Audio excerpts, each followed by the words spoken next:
Perang modern telah berubah cepat.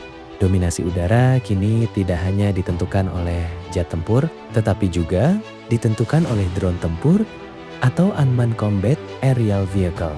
Indonesia sudah mulai memasuki fase ini. Pertanyaannya, sekarang, seberapa siap sistem drone tempur Indonesia menghadapi tantangan 2026 dan seterusnya?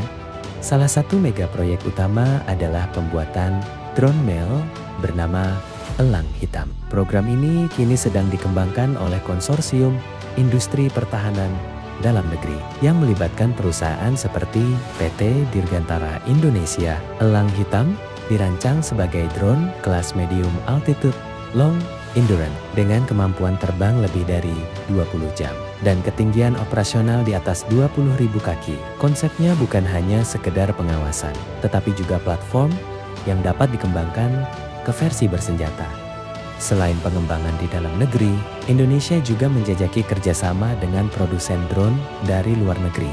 Salah satu yang sering disebut dalam diskusi pertahanan regional adalah drone kelas MEL, seperti Bayraktar TB2. Bayraktar dikembangkan oleh Baykar. Drone ini dikenal karena kombinasi pengintaian dan serangan presisi.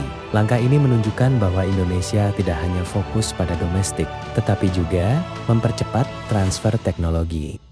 Drone kelas MEL ini umumnya memiliki endurance 20-30 jam terbang, jarak kendali ratusan kilometer, sensor electro-optical dan infrared, sistem data link real-time, kemampuan membawa munisi presisi ringan. Keunggulan utama bukan pada daya ledaknya, melainkan pada daya ketahanan terbang dan akurasi informasi. Dalam perang modern saat ini, data lebih penting daripada jumlah amunisi. Drone tidak berdiri sendiri. Ia harus terhubung dengan sistem komando dan kontrol melalui jaringan komunikasi militer. Data dari drone dapat dikirim secara real-time ke pusat kendali.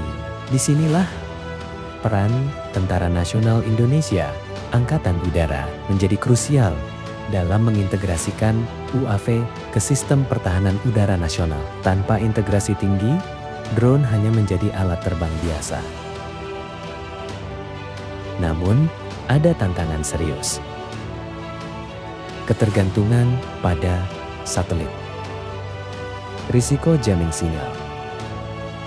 Ancaman serangan siber. Pertahanan udara lawan yang semakin canggih. Drone rentan terhadap gangguan dari elektronik. Karena itu, kesiapan dalam perang modern tidak hanya soal platform, tetapi juga soal keamanan jaringan.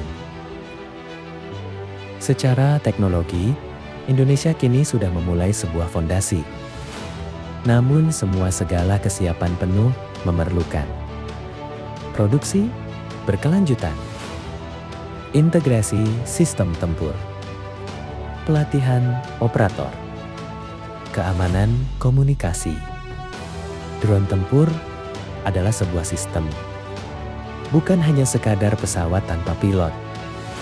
Indonesia kini berada di fase transisi menuju pertahanan udara berbasis jaringan. Drone tempur akan menjadi bagian penting dalam strategi ini. Namun, dominasi udara modern tidak ditentukan oleh satu alat saja. Ia ditentukan oleh integrasi, teknologi, dan kesiapan sumber daya manusia. Pertanyaannya, bukan lagi apakah drone penting, tetapi seberapa cepat kita bisa beradaptasi.